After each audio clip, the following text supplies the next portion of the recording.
तो बच्चों हम लोग जो है पिछले टर्न पर आप लोगों को जो है हमने दिया था एग्जाम्पल संख्या 1.9 पढ़ने के लिए। क्या आप लोगों ने पढ़ा था इसको? उदाहरण संख्या 1.9 को आप लोगों ने पढ़ा था अंजलि?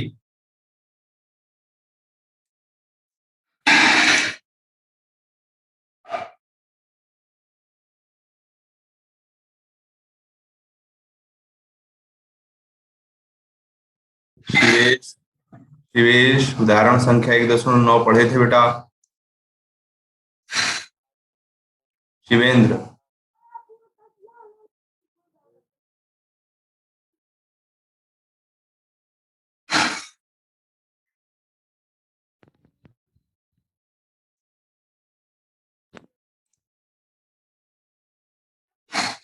रवि रंजन?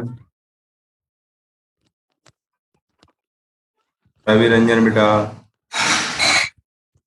Yes sir. ये उदाहरण संख्या 1.9 बोला गया था, क्या आपने पढ़ा था इसको? Yes sir. समझ में आ गया बेटा? हाँ सर। मनीष आया कि नहीं अभी? प्रशांत पांडे जी?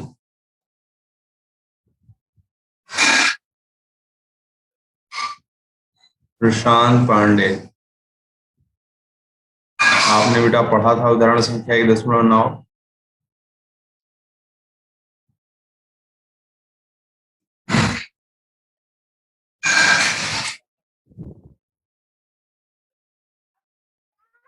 समझ में आ गया सर, बता दीजिए एक बार। चलिए हम बता देते हैं फिर से आप लोगों की सुविधा के लिए, ठीक है? थोड़ा सा सब लोग 9 बजे एग्जैक्टली ज्वाइन कर लिया करें, है ना? अगर होता है मुझे ज्वाइन करने में, अगर लेट होता है तो आप एक बार फोन कर दीजिए, क्योंकि कभी कभी दूसरा लिंक मैं ओपन कर देता हूँ तो मुझे थोड़ा सा दिक्कत होती है उसमें। आज जैसे मैंने थोड़ा लेट ज्वाइन किया है, एक आध मिनट, तो उसमें थोड़ी सी दिक्कत हुई। ओके, कोई बात नहीं।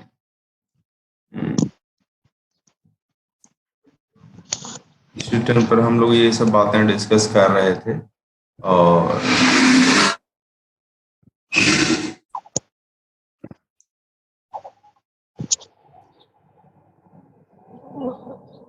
ओके, तो यहाँ पर ये उदाहरण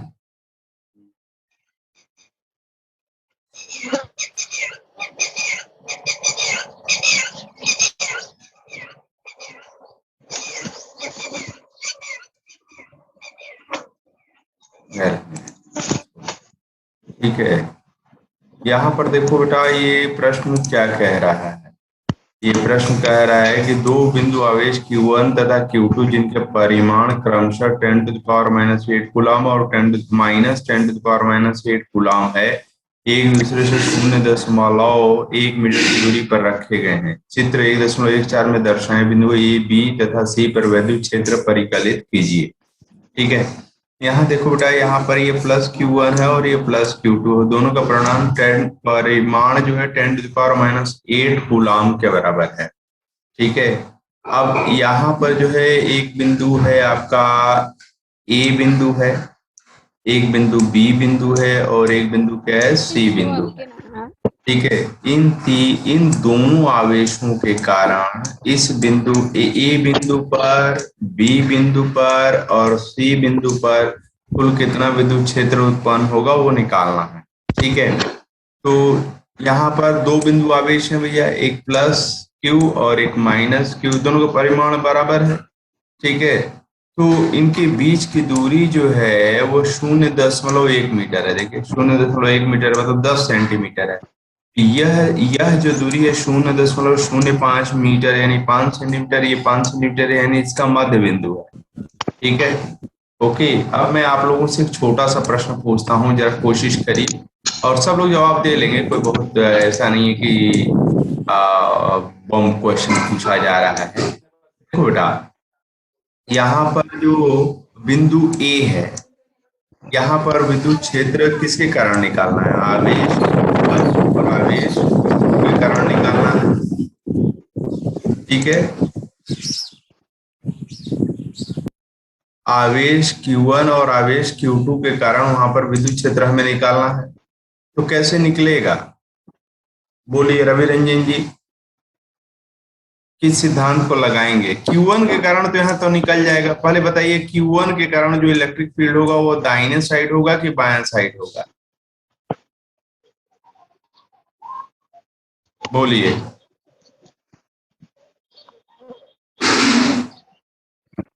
दाएं साइड। दाएं साइड होगा। कैसे पता चल गया आपको कि दाएं साइड होगा? हम कहें बाएं साइड होगा, हम कह रहे हैं ऊपर होगा। आपको कैसे पता चल गया? यहाँ चित्र में बना हुआ है, इससे पता चल गया कि कोई उपाय भी है? नहीं सर, इसका वो जो ये Q2 इधर है और वो भी माइनस चार्ज है ना। नहीं नहीं, माइनस नहीं। यहाँ पर आप, हम केवल अभी इसके बारे में बात कर रहे हैं, Q1 के बारे में। यहाँ पर बेटा एक टेस्ट चार्ज रखेंगे। टेस्ट चार्ज कैसा होता है? पॉजिटिव होता है और क्या होता है? बहुत ही छोटा होता है। ठीक है, टेस्ट चार्ज होता है वो पॉजिटिव होता है और बहुत ही छोटा होता है। तो टेस्ट चार्ज पर यह पॉजिटिव है और यह पॉजिटिव है, तो दोनों में प्रतिकर्षण होगा कि आकर्षण होगा? प्रतिकर्षण होगा। प्रतिकर्षण होगा, तो इधर की तरफ बल लगेगा। तो इसके कारण Q1 के कारण यहाँ पर विद्युत क्षेत्र जो है इस दिशा में है। अच्छा चलिए, अब Q2 के कारण A बिंदु पर विद्युत क्षेत्र की दिशा किधर होगी? बताओ भाई, दाहिने साइड होगी कि बाएं साइड होगी? वही तरीका लगाएंगे, यहाँ टेस्ट चार्ज दाएं। रखेंगे। टेस्ट चार्ज रखेंगे बेटा तो ये पॉजिटिव होगा, तो ये निगेटिव वाला आवेश अपनी तरफ खींचेगा। बोलो बच्चा। हाँ। ठीक है, ये जो है इधर खींचेगा, यानी Q1 और Q2 दोनों के कारण यहाँ पर विद्युत क्षेत्र जो है किधर की तरफ होगा? दाहिने साइड में होगा। ओके, हाँ। दाहिने साइड में होगा। तो जब दाहिने साइड में होगा तो एक, केवल एक के कारण विद्युत क्षेत्र निकाल लिया जाए, उसका डबल कर दिया जाए। देखो दूरी बराबर है, दोनों आवेश का परिमाण 10⁻⁸ कूलम के बराबर है, चार्ज भी बराबर है। ठीक है, तो एक के कारण निकाल लेंगे, मान लीजिए Q1 के कारण निकाल लेंगे और फिर अध्यारोपण का सिद्धांत लगा देंगे। यहाँ पर विद्युत क्षेत्र निकालने के लिए हम अध्यारोपण का सिद्धांत लगा देंगे कि इसके कारण जो आया और जो इसके कारण आया उनका वेक्टर योग कर देना, तो दोनों कारण एक ही दिशा में आया, दोनों ही के कारण जो एक ही दिशा में विद्युत क्षेत्र आ रहा है, तो बस हम अध्यारोपण का सिद्धांत लगा देंगे। तो यहाँ पर देखिए कैसे किया गया है कि ई पॉइंट के लिए, है ना। आप जानते हैं कि एक बिंदु आवेश के कारण जो विद्युत क्षेत्र होता है उसका सूत्र क्या होता है? रवि रंजन बताइए बेटा। हम्म एकता सिंह आप बता सकती हो? एक बिंदु आवेश के कारण विद्युत क्षेत्र किसी बिंदु पर। 1/4 pi into हाँ, Q1 Q2 upon R square. बहुत अच्छे बेटा, बहुत सुंदर, लेकिन गलत बोल गई है। यहाँ पर जो है वो बल का दे दिया, Q/R²। हमने विद्युत क्षेत्र का सूत्र पूछा है तो आपने बल का दे दिया, कूलम्स का नियम पता है। लेकिन ठीक है, बहुत अच्छी बात की आपने बताया।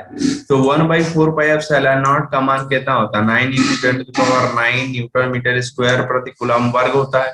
Q का मान दिया हुआ है 10⁻⁻8 और दूरी R, ये Q1 से इस बिंदु की दूरी जो है कितनी है?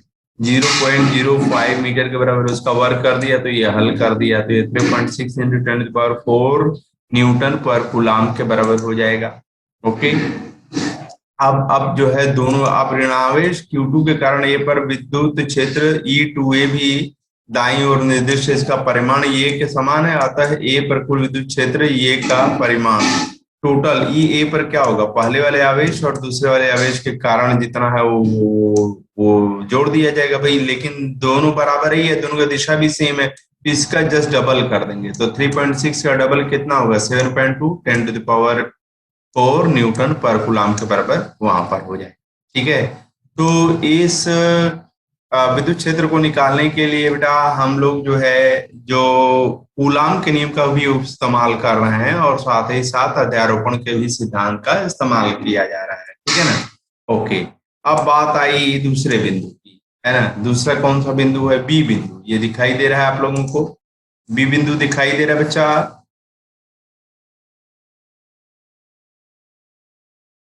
बोलो भाई,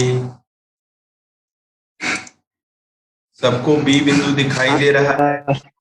ओके, अब देखिए बी बिंदु पर जो है यह जो आवेश है Q1, यह जो आवेश है Q1 वह बी बिंदु पर विद्युत क्षेत्र किधर उत्पन्न करेगा? वो इधर की तरफ उत्पन्न करेगा। क्यों? यहाँ टेस्ट चार्ज रखेंगे तो ये पॉजिटिव वाला रिपल करेगा, इसको प्रतिकर्षित करेगा, तो इसकी दिशा इधर की तरफ हो जाएगी।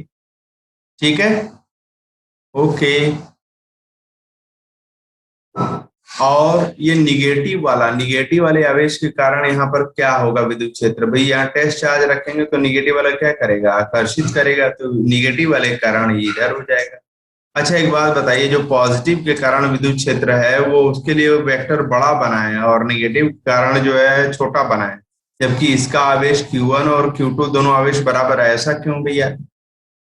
ऐसा क्यों कर दिया? पॉजिटिव वाले के कारण जो बन रहा है वो बड़ा बन रहा है और निगेटिव वाले के कारण जो बन रहा है वो छोटा है। ऐसा क्यों? कोई बताएगा? क्योंकि इस पर दोनों तरफ से बल लग रहा है ना। दोनों तरफ से नहीं, देखो ये पॉजिटिव चार्ज है प्लस Q1 है बेटा, इसके कारण यहाँ पर भी जो विद्युत क्षेत्र है वो ये है, ये वाला एरो बड़ा वाला, ठीक है ना। और इस निगेटिव हाँ चार्ज तो वही हम बोल रहे थे। तो ये अपोजिट डायरेक्शन और में, लेकिन ये छोटा नेगेटिव है। चार्ज की वजह से ये छोटा क्यों हो जा रहा है जबकि यह Q1 और Q2 का परिमाण तो बराबर है? तो छोटा क्यों हो जा रहा है?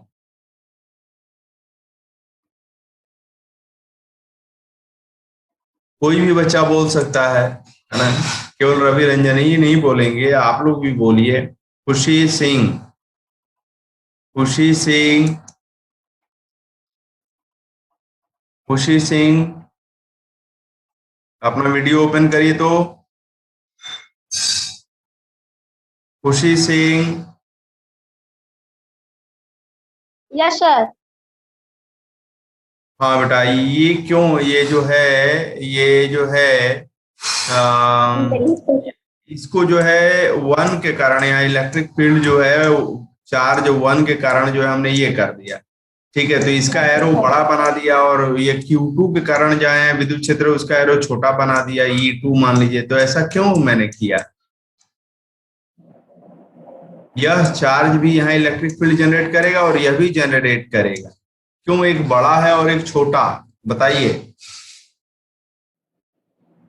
शिवेंद्र, आप बता सकते हैं?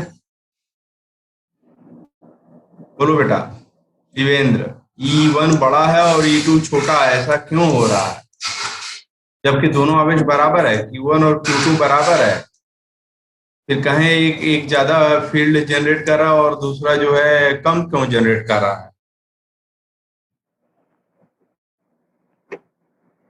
एक बिंदु आवेश के कारण जो विद्युत क्षेत्र होता है बेटा वो क्या होता है? E इज इक्वल टू क्या होता है? 1/4 pi epsilon not, 1/4 pi epsilon not into Q divided by R square के बराबर होता है। ठीक है, दोनों का Q समान है लेकिन दोनों का R बराबर नहीं है। ये देखिए ये कम दूरी पर है, Q1 कम दूरी पर है और Q2 क्या है? ज्यादा दूरी पर है ना। दूरियों का फर्क है बेटा, यहाँ पर ये ज्यादा दूरी है और ये क्या है? कम दूरी है। तो कम दूरी वाला है तो उसके कारण जो है R कम रखेंगे तो यह बटा यह जो है ज्यादा हो जाएगा। तो यह रेशियो जो है ज्यादा हो जाएगा। जब यह रेशियो ज्यादा हो जाएगा भैया तो यह E1 बटा बी से कि ज्यादा हो जाएगा और E2 क्या हो जाएगा? कम हो जाएगा।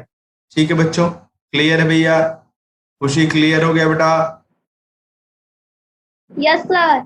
ओके, तो भाई आप E1 निकाल लीजिए और E2 निकाल लीजिए, लेकिन आपको E1 और E2 नहीं निकालना है, आपको बिंदु बी पर टोटल निकालना है। तो टोटल के लिए क्या करेंगे? बोलिए टोटल के लिए क्या करेंगे? खुशी, खुशी सिंह। E1 निकल गया, E2 निकल गया। E1 के लिए देखो R का मान जो है आप 0.05 इस्तेमाल करोगे और E2 के लिए R का मान जो है 1.5 मीटर के बराबर इस्तेमाल कर, सॉरी 0.15 मीटर के बराबर इस्तेमाल करोगे। तो भाई E1 और E2 निकल गया, लेकिन हमें E1 E2 नहीं चाहिए। हमको क्या चाहिए? बिंदु बी पर टोटल इलेक्ट्रिक फील्ड चाहिए। तो टोटल इलेक्ट्रिक फील्ड कैसे निकलेगा? अध्यारोपण के सिद्धांत से निकलेगा। बोलो भैया। ठीक है, तो अध्यारोपण का सिद्धांत क्या कहता है? E B vector is equal to one, जितने चार्ज सबके कारण जितना इलेक्ट्रिक फील्ड होगा E1 प्लस E2 कर देंगे, दोनों का सम कर देंगे। E1 प्लस E2 कर दिया जाएगा, दोनों वेक्टर का सम कर दिया जाएगा। ठीक है, तो E1 प्लस E2 कर देंगे तो हमको टोटल इलेक्ट्रिक फील्ड इस बिंदु पर मिल जाएगा। ठीक है, लेकिन ये अच्छी बात हमारे सामने ये है कि E1 और E2 एक ही लाइन में काम कर रहे हैं और विपरीत दिशा में काम कर रहे हैं। तो भाई अगर EB का परिमाण अगर निकालना है तो EB का परिमाण निकालना तो E1 में से E2 को घटा दीजिए, E1 में से E2 को घटा दीजिए, बड़े वाले में से छोटे वाले को घटा दीजिए। ठीक है, अब जो एक पॉइंट चार्ज के कारण जो इलेक्ट्रिक फील्ड का फार्मूला होता है वो करके इसके कारण यहाँ इलेक्ट्रिक फील्ड निकाल लीजिए, E1 निकाल लीजिए और E2 निकाल लीजिए। तो E1 में से E2 को घटा दीजिए तो पता चल जाएगा बी बिंदु पर कुल कितना इलेक्ट्रिक फील्ड है। ठीक है, तो आप फिर कूलम का नियम इस्तेमाल कर रहे हैं और अध्यारोपण के सिद्धांत का इस्तेमाल कर रहे हैं। अब देख लीजिए यहाँ पर कैसे इन्होंने सॉल्व किया है। देखिए यहाँ पर जो है ये चार्ज नंबर वन के कारण बी बिंदु पर E1B 1/4πε0 है ना, Q divided by R square, इतना इलेक्ट्रिक फील्ड हुआ। और चार्ज नंबर 2 के कारण बेटा 1/4πε0 की वैल्यू ये है, Q की वैल्यू ये है, R की वैल्यू मैंने बताया ना कितना है 0.15 है, तो यार 4 × 10⁻³ न्यूटन पर कूलम के बराबर आ रहा है। ठीक है, तो अब यहाँ पर total electric field at the point B E1B minus E2B कर दिया, तो E1B आपको मिल चुका है और E2B मिल चुका है, रख करके घटा दिया तो इतने के बराबर आ गया। ठीक है, तो टोटल इलेक्ट्रिक फील्ड वहां पर जो है मिल गया। ओके, अच्छा अब देखिए यहाँ सी वाला बिंदु पर जो है इलेक्ट्रिक फील्ड जो है बेटा वो थोड़ा सा पेचीदा है। क्यों, क्या इसमें पेंच लगा हुआ है भैया, कोई बताएगा? यहाँ थोड़ा सा पेंच लगा दिया गया है ना, इसको थोड़ा सा जानकारी होगा तभी कर पाएंगे। अब देखिए यहाँ पर जो है इस Q1 चार्ज के कारण यहाँ इलेक्ट्रिक फील्ड E1C होगा और Q2 आवेश के कारण बेटा यहाँ पर इलेक्ट्रिक फील्ड इधर की तरफ होगा। ठीक है, ओके। क्यों, यहाँ पर टेस्ट चार्ज रखोगे तो ये पॉजिटिव वाला क्या करेगा, रिपेल करेगा। तो वन चार्ज नंबर 1 के कारण पॉइंट नंबर C पर इलेक्ट्रिक फील्ड E1C इधर की तरफ है और ये निगेटिव है, यहाँ टेस्ट चार्ज रखोगे तो इधर की तरफ खींचेगा। तो चार्ज नंबर 2 के कारण यहाँ पर जो है C पॉइंट पर जो इलेक्ट्रिक फील्ड है E2C वो इधर की तरफ होगा। अच्छा, ये 0.1 मीटर है, ये 0.1 मीटर है और यह दूरी भी 0.1 मीटर है। तो यह त्रिभुज ये जो त्रिभुज है बेटा वो कैसा त्रिभुज हो जाएगा, बोलो भैया, ये जो त्रिभुज है वो कैसा त्रिभुज हो जाएगा, कोई बताइए? सब भुजाएं बराबर, समद्विबाहु समद्विबाहु नहीं होगा, समबाहु, यह तीनों जो है बराबर हो गया। ठीक है, बहुत अच्छी बात, आप बहुत तो कम से कम रहे हो, अरे इंटरेक्शन होना चाहिए। तो बेटा समबाहु अगर हो गया तो यह एंगल कितने डिग्री का हो जाएगा, π/3 का हो जाएगा, मतलब 60 डिग्री का हो जाएगा। यह एंगल भी 60 डिग्री का हो जाएगा, यानी π/3 के बराबर हो जाएगा। And this angle is also of 60 degree. ठीक है, अब आप क्या कीजिए कि यहाँ पर जो है यहाँ पर एक लाइन ऐसे खींच लीजिए, ऐसे खींच लीजिए यह लाइन। तो आप जानते हैं कि अगर यह समानांतर अगर इसके है तो और यह तिर्यक रेखा है तो यह एकांतर कोण बराबर होंगे ना भैया, बोलो। यह कोण जो होगा वो ये भी 60 डिग्री का होगा, उसी तरह हम दिखा सकते हैं यह कोण भी जो है 60 डिग्री के बराबर हो जाएगा। अब थोड़ा सा ध्यान दीजिए आप लोग, दोनों इलेक्ट्रिक फील्ड का परिमाण बराबर होगा। क्यों, दोनों इलेक्ट्रिक फील्ड का परिमाण बराबर क्यों होगा? इसके कारण जो है यहाँ पर इलेक्ट्रिक फील्ड जनरेट हो रहा है। दूरी देखिए, यह दूरी 0.1 है और यह दूरी जो है 0.1 है। इस चार्ज का परिमाण जो है भैया, इस चार्ज का परिमाण 10⁻⁸ ओम के बराबर है और यह 10⁻⁸ कूलम है और Q2 भी जो है 10⁻⁸ कूलम के बराबर है। तो Q और R दोनों के केस में बराबर है, तो यहाँ पर इलेक्ट्रिक फील्ड का परिमाण जो होगा वो बराबर होगा। मतलब इस वेक्टर का और इस वेक्टर का जो है भैया परिमाण क्या है, बराबर है। ठीक है, केवल दिशा अलग अलग है। अच्छा, सबसे बड़ी बात यह है कि दिशा अलग है लेकिन दिशा एक ही लाइन में नहीं है, मतलब कि एक घटा देंगे जोड़ देंगे तो हमको मिल जाएगा। जैसे ए पॉइंट पर हमने निकाला और बी पॉइंट पर, ए पर जोड़ देने से मिल गया, बी पर घटा देने से मिल गया, लेकिन यहाँ पर जोड़ने घटाने से नहीं, यहाँ वेक्टर योग करने से मिलेगा। तो वो कैसे करेंगे, यही चीज इसमें फंसान है और उसको मैं समझा रहा हूं आपको, ध्यान दीजिएगा। थोड़ा इसको मैंने जूम कर लिया। ओके, अब देखो बेटा, यहाँ पर यह एंगल जो है 60 डिग्री के बराबर है, यह एंगल भी क्या है 60 डिग्री के बराबर है। तो यहाँ पर एक और लाइन हमें खींचनी पड़ेगी। ये लाइन मैंने खींच लिया, ये लाइन ऐसे, ये वर्टिकल ऊर्ध्वाधर लाइन है।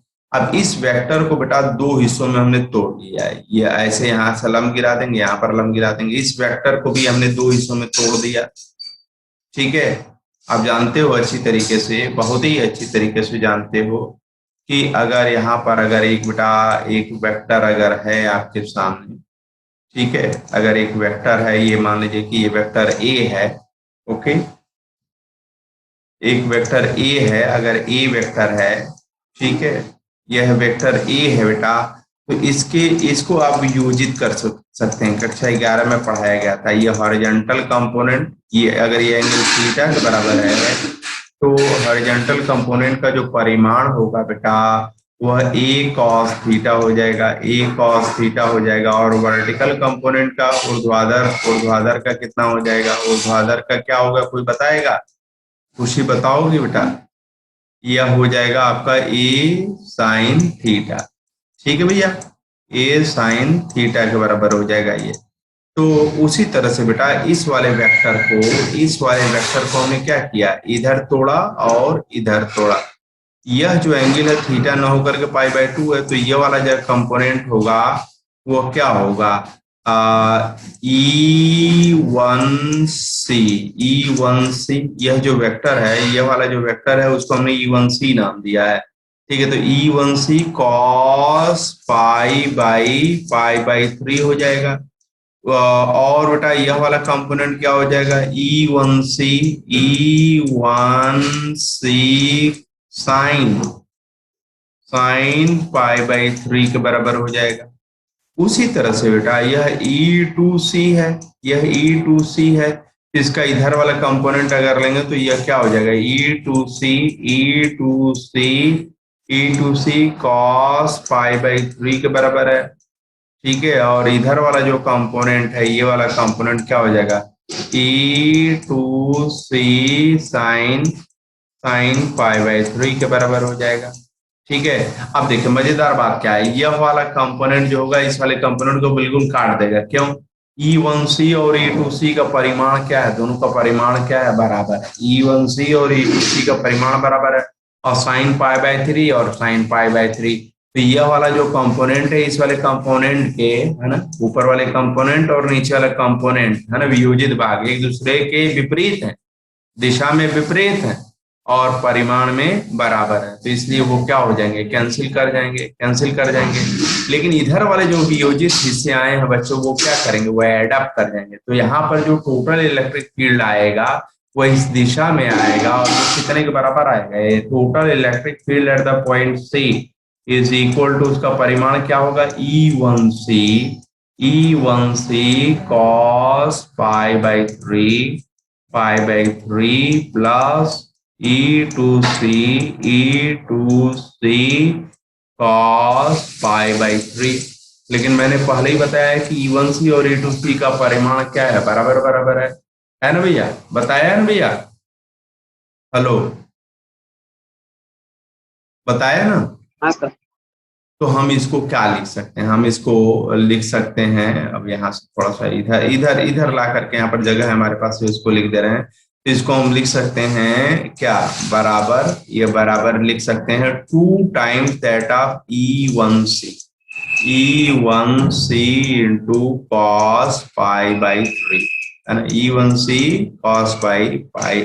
cos π/3 cos 60 डिग्री कितना होता है, 1/2 होता है। बोलो भैया, cos 60 क्या होता है, 1/2 होता है। तो ये 1/2 और ये 2 कट जाएगा तो बराबर E1c हो जाएगा, और E1c क्या हो जाएगा, 1/4πε0 Q1/r² हो जाएगा भैया, बोलिए। बोलो बच्चों।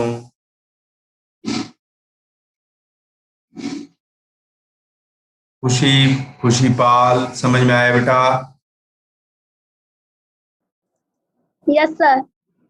हाँ, तो ये बेटा ये जो है ये कुल इलेक्ट्रिक फील्ड जो होगा वो इसी दिशा में होगा। इधर वाला कंपोनेंट और इधर वाला कंपोनेंट कैंसिल कर देगा, सारा कंपोनेंट इस डायरेक्शन का बचेगा तो इधर आ जाएगा।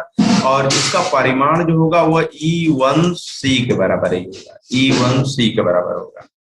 ठीक है, और E1C कैसे निकाला जाएगा? E1C क्या है? Electric field due to the charge at the point, due to the charge, इस चार्ज के कारण Q1 कारण, यह दूरी आपको मालूम है, यह आवेश मालूम है, बस खट से निकाल लीजिए 1/4πε0 Q1 इंटू Q2, सॉरी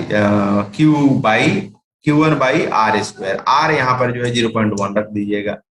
ठीक है बच्चों, देख लीजिए यहाँ पर सॉल्यूशन जो किया गया है, यहाँ पर आप लोग देख लीजिए कि E1C cos π/3 और E2C cos π/3, और इसको हल किया गया तो इतने के बराबर आया, और ये दिशा जो है इधर से इधर की तरफ होगा वहां पर। ठीक है, ओके बच्चों, ठीक है। एक मिनट, थोड़ा पानी पी ले बच्चा।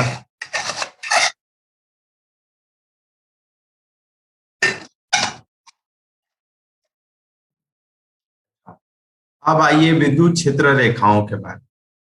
हमने आपको बताया विद्युत क्षेत्र क्या होता है। किसी भी आवेश के अगल बगल एक ऐसा क्षेत्र उत्पन्न होता है जिसमें कोई दूसरा आवेश अगर लाया जाए तो वह एक बल महसूस करता है। उसी को हम बोलते हैं क्या? उसी को हम क्या बोलते हैं? विद्युत क्षेत्र बोलते हैं। लेकिन हम इस विद्युत क्षेत्र को चित्रात्मक रूप से देखना चाहते हैं। हम इस विद्युत क्षेत्र को चित्रात्मक रूप से देखना चाहते हैं तो उसके लिए हम एक नया विचार लाते हैं और उसको हम बोलते हैं विद्युत बल रेखाएं। ठीक है, अब जैसे यहाँ पर मान लीजिए कि यह एक जो है पॉजिटिव आवेश है, पॉइंट आवेश है। ठीक है, ओके। यह कैसा विद्युत क्षेत्र उत्पन्न करेगा? तो इसके लिए क्या करेंगे? बड़ा सरल सा प्रयोग है। यहाँ पर एक टेस्ट चार्ज रखिए। टेस्ट चार्ज कैसा होता है Khushi? Ravi Ranjan, test charge plus कैसा होता है? चार्ज, प्लस, केवल प्लस होता है कि कुछ और प्लस खासियत हो? प्लस। नहीं नहीं, ठीक है, प्लस होता है, लेकिन उसमें क्या कोई और खासियत होती है? हाँ, काफी छोटा लिया जाता हाँ, छोटा इसलिए लिया जाता है कि बेटा ये अगर बड़ा ले लोगे ना तो हो सकता है इसको यहीं से घिसका दे, यहाँ से, है ना, बल लगा करके।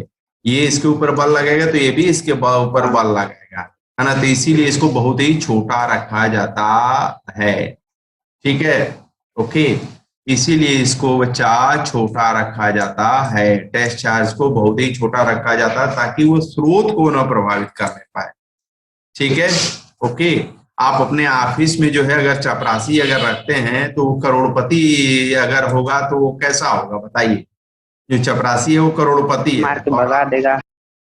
आप ही को रिप्लेस कर देगा, है ना। ठीक है, आपका ऑफिस ही खरीद लेगा अगर गुस्सा आएगा तो। ठीक है, पहले तो चपरासी बनेगा नहीं। अब मान लीजिए किसी कारण से बन गया तो कभी झगड़ा होगा तो आपका ऑफिस खरीद लेगा और आप ही को बना देगा कि चलो भैया तुम ही यही चपरासी उल्टा हो। बना देगा। उल्टा हो जाएगा। तो वही बात है, ये जो टेस्ट चार्ज है जो है बड़ा ले लोगे तो स्रोत को ही प्रभावित करने लगेगा। तो इसी से बचने के लिए हम क्या करते हैं कि टेस्ट चार्ज को very very very very small जो है रखते हैं। इसीलिए जो चपरासी वगैरह बनाए जाते हैं वो बहुत कम पढ़े लिखे बनाए जाते हैं, और जो है मतलब कम पढ़े लिखे रहेंगे तो ज्यादा हुज्जत नहीं करेंगे, वो जो है उनको जो कहा जाएगा बस उससे मतलब रहेगा। ठीक है, ओके। तो यहाँ टेस्ट चार्ज रखिए, यहाँ टेस्ट चार्ज रखिए बेटा। क्या यह स्रोत चार्ज जो है उसके ऊपर बल लगाएगा? बोलिए, ये ऐसे बल लगाएगा? जिधर तीर मैंने बनाया जिधर मैंने तीर बनाया उधर ही बल लगेगा? जी सर। ठीक है, तो उधर ये उधर ही भाग जाएगा, उधर ही भाग जाएगा, बल लगेगा। हमने एकदम मुक्त कर दिया है। ठीक है, 10 मिनट बाद कट जाएगा तो फिर से ज्वाइन कर लीजिएगा।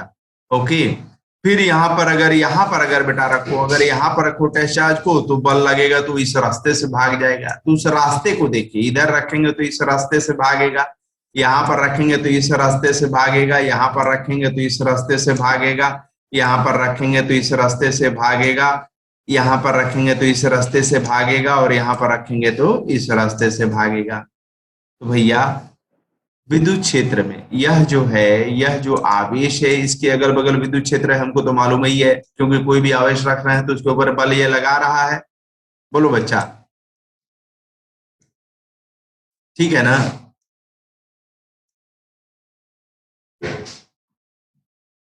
कुछ हूं हाँ आप लोग बोलते रहिए, मुझे लगे कि मैं क्लास में हूं, नहीं तो ऐसे तो वीडियो रिकॉर्डिंग करके भेजा ही जा सकता है ना?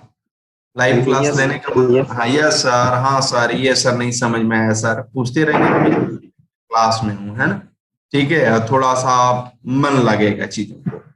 तो बेटा यहाँ पर किसी भी विद्युत क्षेत्र में, किसी भी विद्युत क्षेत्र में जो है, अगर कोई टेस्ट चार्ज रखा जाए, जैसे यहाँ पर आपने टेस्ट चार्ज को रखा यहाँ विद्युत क्षेत्र में, तो यह टेस्ट चार्ज एक रास्ते पर गया, उस रास्ते को ट्रेस कर लीजिए, है ना? उस रास्ते को पता कर लीजिए, ठीक है? उस रास्ते को जो है आप पता कर ली, है ना? उस रास्ते को आपने पता कर लिया, तो वही रास्ता को हम बोलते हैं विद्युत बल रेखा, ठीक है? यहाँ पर एक विद्युत बल रेखा ये इधर की तरफ है, यहाँ पर एक विद्युत बल रेखा वो इधर की तरफ है, ठीक है? यहाँ पर एक विद्युत बल रेखा वो इधर की तरफ है, ठीक है? यहाँ पर एक विद्युत बल रेखा वो इधर की तरफ है, यहाँ पर एक विद्युत बल रेखा वो इधर की तरफ है, यहाँ पर एक विद्युत बल रेखा वो इधर की तरफ है, यहाँ पर एक विद्युत बल रेखा इधर की तरफ है। यहाँ पर खींचना चाहे तो विद्युत बल रेखा ऐसे हो जाएगी, टेस्ट चार्ज रखे वो इधर भागेगा, यहाँ पर रखेंगे तो विद्युत बल रेखा इधर हो जाएगी, यहाँ पर रखेंगे तो विद्युत बल रेखा इधर हो जाएगी, यहाँ पर रखेंगे तो विद्युत बल रेखा इधर हो जाएगी। जितना मन करे उतना खींच लीजिए, है ना? लेकिन इन्होंने सुंदर बनाने के लिए क्या किया है, कुछ ही ये 3 3 6 2 8 बस खींचा है, आप जितना इच्छा करें उतना खींच सकते हैं, ठीक है बच्चों? तो अगर आपसे ये पूछता है कि विद्युत बल रेखा का क्या अर्थ है, तो आप कहिए कि विद्युत क्षेत्र को चित्रात्मक रूप से दर्शाने के लिए एक नए विचार को लाया गया, और वो नया विचार है विद्युत बल रेखा का। तो विद्युत बल रेखा क्या है? आप विद्युत क्षेत्र में जब किसी एक परीक्षण आवेश को रखते हैं, तो वो जिस रास्ते से गुजरता है उसी रास्ते को हम क्या बोलते हैं? विद्युत बल रेखा बोलते हैं। तो क्या विद्युत बल रेखा का मतलब आप लोगों को समझ में आ गया? जी सर। ओके, एकता सिंह जी, आपको समझ में आया विद्युत बल रेखा का मतलब? जी सर। प्रशांत पांडे बेटा, आपको समझ में आया? ओके, ठीक है। आ, तो विद्युत बल रेखा जो है, विद्युत बल रेखा, अगर आप लोग कॉपी रखे हो तो जरा सा लिख लीजिए विद्युत बल रेखा, लिखिए जरा सा, कॉपी कॉपी अगर रखे हो तो आप लोग लिखिए जरा विद्युत बल रेखा।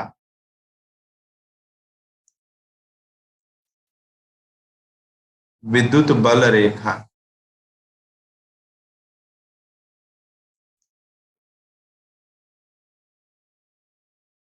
विद्युत बल रेखा लिखिए। किसी विद्युत क्षेत्र को, किसी विद्युत क्षेत्र को, किसी विद्युत क्षेत्र को चित्रात्मक रूप से, किसी विद्युत क्षेत्र को चित्रात्मक रूप से प्रदर्शित करने के लिए, किसी विद्युत क्षेत्र को चित्रात्मक रूप से प्रदर्शित करने के लिए एक नए विचार, एक नए विचार कॉमा, एक नए विचार कॉमा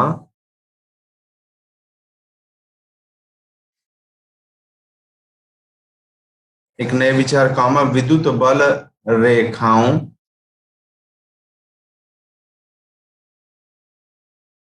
की अवधारणा, विद्युत बल रेखाओं की अवधारणा का विकास किया गया। ताकि यह पता चल सके, ताकि यह पता चल सके, ताकि यह पता चल सके कि, ताकि यह पता चल सके कि किसी विद्युत क्षेत्र,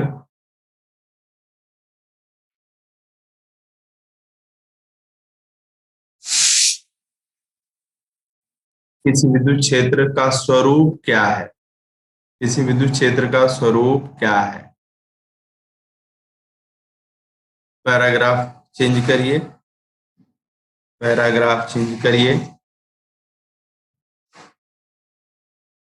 किसी विद्युत क्षेत्र में, किसी विद्युत क्षेत्र में, किसी विद्युत क्षेत्र में, किसी विद्युत क्षेत्र में, किसी विद्युत क्षेत्र में, किसी विद्युत क्षेत्र में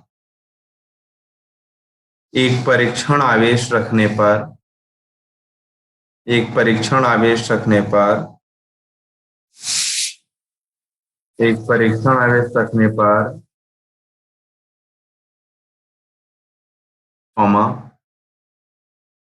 परीक्षण आवेश जिस रास्ते से जाता है, परीक्षण आवेश जिस रास्ते से जाता है या जिस पथ से जाता है,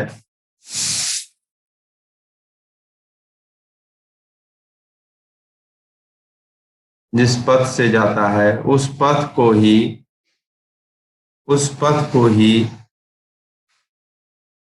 उस पथ को ही हम, उस पथ को ही हम विद्युत बल रेखा कहते हैं, विद्युत बल रेखा कहते हैं। उस पथ को ही हम विद्युत बल रेखा कहते हैं। ठीक है। अब ये देखिए बेटा, यहाँ पर अगर एक पॉजिटिव चार्ज है, देखिए ये पॉजिटिव चार्ज है, तो इसकी विद्युत बल रेखाएं कैसी है बेटा। चार्ज रखेंगे तो इस रास्ते से ऐसे जाएगा, अभी अभी बताए हैं, ये इस रास्ते से ऐसे जाएगा। तो एक पॉजिटिव चार्ज के कारण देखिए Q ग्रेटर देन 0 है, जो आवेश है वो 0 से बड़ा है, इसका मतलब वो पॉजिटिव है, तो उसके कारण विद्युत बल रेखाएं ऐसे होंगी बेटा। ठीक है, ओके, ठीक है। अब जो है यहाँ पर एक नेगेटिव चार्ज ले लीजिए, ये नेगेटिव चार्ज ले लिया गया, Q देखिए Q लेस देन 0 है। ठीक है, 1-2 मिनट बाद हम लोग कट जाएंगे, फिर से ज्वाइन कर लीजिएगा, है ना। Q लेस देन 0 है बेटा, ठीक है ना। तो उसमें देखिए क्या विद्युत बल रेखा है, पॉजिटिव ही कारण जैसे वैसे ही है, लेकिन क्या है, दिशा क्या हो गया, अंदर की तरफ हो गया। क्यों अंदर हो गया आप लोग बताइए, दिशा पलट क्यों गया, कौन बताएगा।